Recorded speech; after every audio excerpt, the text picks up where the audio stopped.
যে 1,49,000 লোক তারা ভোট দিল, সেই ভোটের কোনো মূল্য হইল না।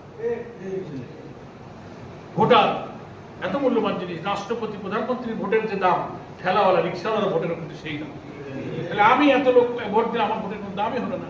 লোকেরা ভোট দিয়ে বাড়ি আসে, আমরা গ্রামে শুনছি ভোট পৌঁছে গেছে, কি হয়েছে ভোট আমারটা পৌঁছে গেছে। পৌঁছবে কেন?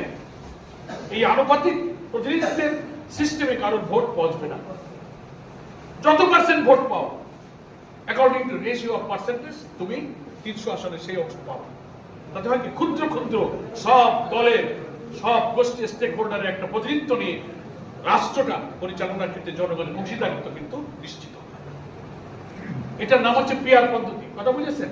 আর একটা লাভ আছে পিআর পদ্ধতি, সেটা হচ্ছে পার্লামেন্টটা একটা রিচ পার্লামেন্ট, একটা কোয়ালিটি পার্লামেন্ট হয়।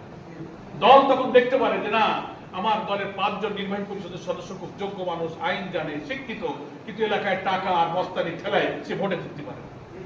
এরকম বহু নেতা, শুধু জামাত নয়, অনেক দলে বড় বড় ভালো ভালো আইনজীবী, প্রফেসর, ডক্টর, ইঞ্জিনিয়ার, বড় আলেম আছেন, যার টাকার জোর নেই, যার মস্তানি নেই, সে এলাকায় যাইতে পারে না, থাকে ঢাকায়, কিন্তু নির্বাচন এলাকায় গেলে ওই স্বল্প শিক্ষিত টাকাওয়ালা মাস্তানের ঠেলায় ভালো লোকটা জিততে পারে না, ওই লোকটা জিতে দেয়। আসেন এরকম বহু লোক।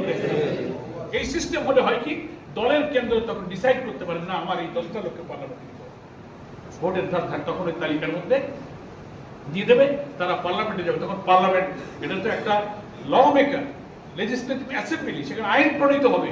দল তার যোগ্য লোককে বাছাই করে যখন পার্লামেন্টে নেবে, 10টা দলের যোগ্য যোগ্য লোক যখন এইভাবে পার্লামেন্টে এসে যাবে, সেই পার্লামেন্টটা হবে একটা কোয়ালিটি পার্লামেন্ট, আইন প্রণয়ন কাজ করবে। তো যাক, এই এক প্রশ্ন শেষ, একটা বক্তৃতা হয়ে গেছে। বিএনপি তো অনড় যে তারা যাবেন, বিএনপি অনড় তো হইতেই পারে, আমরাও তো অনড়। অনড় কি খালি বিএনপি? আমরাও অনড়, আমাকে পিআর দিতে হবে। তারপর অনেকে বলে যে পিআর না দিলে কি করবেন, তো যখন দেবেন না তখন তা বলবো, এখন আগে বলবো কেন? ঠিক আছে, এই জন্যই কে অনড় আর অনড়, ঠিক আছে, ওনারা বলেন, আমি বলছি, আমি ঢাকার জনসভাতে বলছি, ওনারা বলেন কি, ওনাদের এক নেতা বলছেন যে এই কি বলে, ইভিএম ও যেমন বোঝে না, পিআর এই দেশের মানুষ বোঝে না। আজব ব্যাপার। আর ইভিএম তো একটা মেশিনের নাম রে ভাই, এটা দিয়ে ভোট দেওয়ার একটা পদ্ধতি। এটা হলো আপনি টিপ দেবেন, হলো দাড়ি পাল্লায় চলে যাবে নৌকোয়। এই প্রকৃতভাবে ইভিএম তো বাতিল করে দিয়েছে আমাদের দেশের মানুষ, নাকি বলে? সেই ইভিএম এর সাথে আর এই পিআর চ্যাট ইলেকট্রাল সিস্টেম, আপনি এটার সাথে মেশিনের তুলনা করেন কেন? বাঙালি কি বোকা? সব সময় খালি হাইকোর্ট দেখালে হয়? এই কারণে আমরা বলি যে কে অনড় থাকলো আর থাকলো না, that is not our lookout. আমরা আমাদের ন্যায্য দাবি তুলে ধরেছি, হয় এই নির্বাচনে মানতে হবে, মানবেন না, এই চর্চা থাকবে, আলোচনা হবে। কেয়ারটেকারও আমাদের দাবি একসময় মানতে চায়নি, কেউ বলেছে না এ হয় না, কেউ কি নিরপেক্ষ হয়? কিন্তু শেষ পর্যন্ত সেই গোল দুধ খাওয়া লাগছে।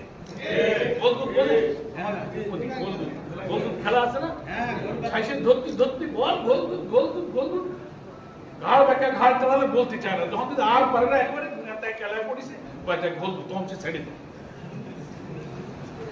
আছে না এদিকে? সেই গোল দুধ কেয়ারটেকারের ব্যাপারে জাতি গোল দুধ খাইছে 2-3 ইলেকশনের পরে খাইছে। এখন আদালতে, পার্লামেন্টের সব জায়গায় আলোচনা হয়, এটা এখন বাতিলও করেছিল, ফ্যাসিস্ট এটা বাতিল করে দিয়ে চলে গেছিল, সেটা আমরা কিন্তু আবার পুনরুদ্ধার হয়ে আদালত দ্বারা এটা তত্ত্বাবধায়ক সরকারের বিধান হয়েছে। তো এখন আপনারা না না বলতেছেন, এই জাতি একদিন ইনশাআল্লাহ পিআর পদ্ধতি গ্রহণ করবে। এই জন্য কি এটা অনড় আর অনড় না তাতে আসে যান, আমরা যে দাবি জাতির কাছে দিয়েছি, আমরা এটার উপরে শক্ত থাকবো। সবাই ভালো থাকবেন। আসসালামু আলাইকুম ওয়া রাহমাতুল্লাহি ওয়া বারাকাতুহু।